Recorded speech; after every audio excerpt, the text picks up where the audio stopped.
Hello, my name's Rachel and I work for Step 2 Young People's Health in Bradford. This video is about sexual abuse and harassment. So to start with, we had some definitions of sexual abuse or assault. It's abusive sexual behaviour by one person upon another. It's often perpetrated using force or by taking advantage of another. We'll look into that in a little bit more detail on the next slide. Sexual harassment is unwanted behaviour of a sexual nature which violates your dignity, makes you feel intimidated, degraded or humiliated. And it creates a hostile or offensive environment. A sexual assault is any sexual act that a person did not consent to or is forced into against their will. It's a form of sexual violence and includes rape or other sexual offences such as groping, forced kissing, child sexual abuse or the torture of a person in a sexual manner. The Crime Survey for England and Wales for the year ending March 2018 showed that police recorded 150,732 sexual offences encompassing rape and sexual assault and also sexual activity with children. However, this takes no account for how many people have been raped or sexually assaulted who haven't reported it. We know this is an issue. We know that some people don't report it because they're scared of losing control of the situation. They're frightened that they're not going to be believed, or they feel that it's just easier to carry on without having it brought into the light. There's two types of sexual abuse against children. There's contact and non-contact, and you can see some examples for each of them there. So for example, in non-contact, forcing a child to make, view or share child abuse images or videos, forcing a child to take part in sexual activities or conversations online or through a smartphone. Although no child is physically being touched, there's no contact, this is still sexual abuse. In terms of contact activities, forcing a child to take part in sexual activities or making them undress or touch somebody else.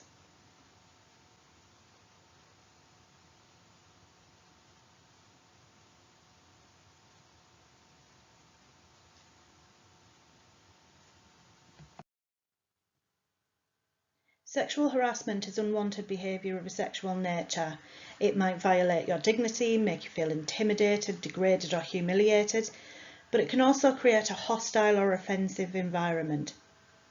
You don't need to have previously objected to somebody's behaviour for it to be considered unwanted. This type of behaviour could include sexual comments or jokes, unwanted sexual advances or touching. As you can see in the picture there, she looks quite uncomfortable. It could be displaying pictures of a sexual nature around the workplace or sending emails with a sexual content, even if they are jokes.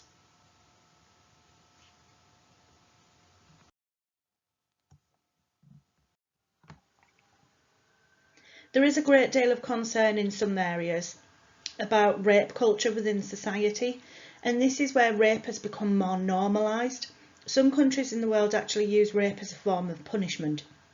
But this culture can also include things like victim blaming. Well, it's her fault, she was wearing a short skirt, she deserved it.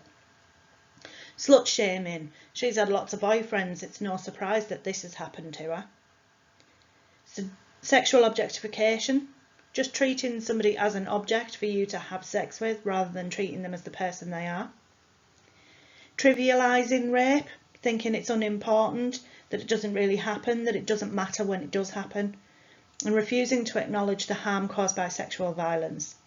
It's very important to know that rape can happen to both men and women, as can sexual violence and sexual assault.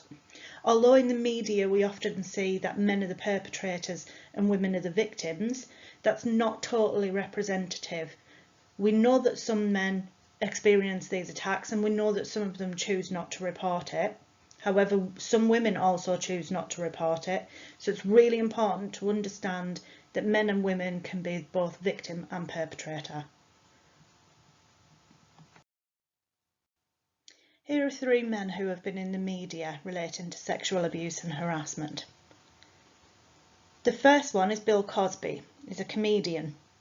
In 2018, he was convicted on 3 counts of aggravated assault for drugging and sexually abusing a woman. He was sentenced to 3 to 10 years in prison. In the middle you have Harvey Weinstein, who was a film producer. A jury found him guilty of third-degree rape and first-degree criminal sexual assault. He was sentenced to 23 years in prison. And Larry Nassar at the end in the orange, he was the USA gymnastics team doctor. In 2018, he was convicted on 3 counts of sexual assault. He was sentenced to up to 125 years in prison because more than 260 girls and women have claimed to be abused by Larry Nassar. And that includes Simone Biles, who's won numerous gold medals at the Olympics for the American gymnastics team. These are just 3 examples. There are many others. And while these are all men, remember it can happen where woman is the perpetrator as well.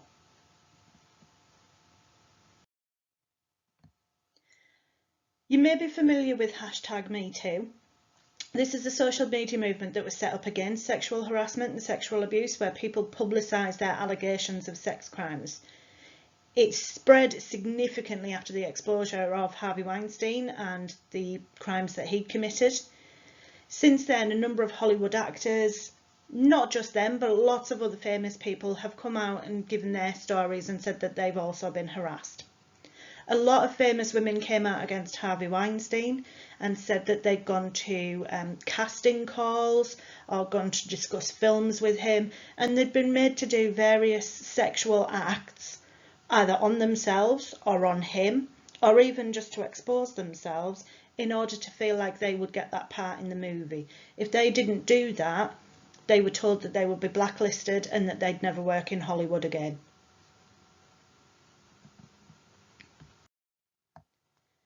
Everyone's Invited is a fairly new anti-rape movement organisation. It's based in the United Kingdom and it focuses on exposing rape culture, and they want to do that through conversations, through education and support. It was founded in June 2020 by a lady called Soma Sarah, and it allows survivors of rape culture to share their stories through testimonies, and you can share anonymously on their website or their Instagram profile. Due to what was on Everyone's Invited on the website, Ofsted, who inspect schools, decided that they needed to do some work in schools. They've realised that sexual harassment and sexual assault is quite prominent amongst young people and that they need to investigate that. As part of the report, Ofsted found 90% of girls and 50% of boys said that being sent unsolicited explicit pictures or videos happens a lot, sometimes, to them or their friends. So these are the pictures that you've not asked for. These are nudes.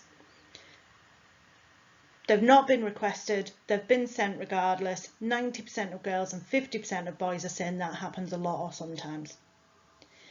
92% of girls, 74% of boys said sexist name calling happens a lot or sometimes to them or their peers. This has actually led a lot of people to think it's normal. 92% of girls have said this happens a lot or sometimes to them and their friends. They now believe that it's just part of their education, it's part of something that they have to go through, and it's not. Ofsted are believing that this happens in every single school. And they've found that young people don't want to report it. They spoke to children and young people in order to get the information for this report, and a lot of them said that they don't want to report it. They either don't trust people enough to report it, they're frightened of what will happen afterwards, they're frightened that they're going to get blamed, that they've encouraged this behaviour. They're also frightened of losing control of the process. Once you've told somebody and you've passed on that information, you don't know what's then going to happen with it. However, if you don't report it, nothing will change. If plenty of people report it and show that this is absolutely happening, then things have to change.